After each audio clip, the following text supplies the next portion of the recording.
ဒီကိတ်လေးကတော့3လုံးနဲ့အထက်မာယူပြီးတဲ့ customer လေးပါဒါကြောင့်မို့လို့5% discount လေးလည်းကိတ်မာယူတိုင်းရပါတယ်ရှင်မင်္ဂလာပါ Hello Foodie ရပါမန္တလေးမြို့ပါရှင်မွေးနေ့ကိတ်လေးတွေကတန်ဖိုးမကြီးပေမဲ့တစ်နှစ်မှတစ်ခါပဲလုပ်ရတာလीနော်တစ်နှစ်မှတစ်ခါကြားရောက်တဲ့မွေးနေ့လေးအတွက်ကိတ်လေးတစ်လုံးနဲ့ကိုမှပြည့်စုံနိုင်တဲ့အမတ်တရတွေဖန်တီးနိုင်တယ်ပေါ့နော်မန္တလေးမြို့မှာရှိတဲ့ကိုချစ်ရခင်ရသူတွေရဲ့မွေးနေ့တွေအတွက်ကိတ်လေးမှာပေးချင်တယ်ဆိုရင်အဝေးကနေလည်းမှာပေးလို့ရပါတယ်ခုကိတ်လေးကလည်းအဝေးနိုင်ငံခြားနေပြီးတော့မှမြန်မာပြည်မှာရှိတဲ့သူအတွက်မွေးနေ့ကိတ်လေးတွေကိုနှစ်တိုင်းအမြဲတမ်းမှာပေးနေတာခုဆိုရင်10လုံးပြည့်ခါနေပါပြီနော်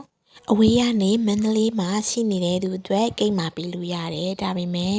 မန္တလေးကနေတခြားနယ်ဝေးကိုတော့ပို့လို့အဆင်မပြေပါဘူးရှင်ကိတ်လေးရကြတော့လေ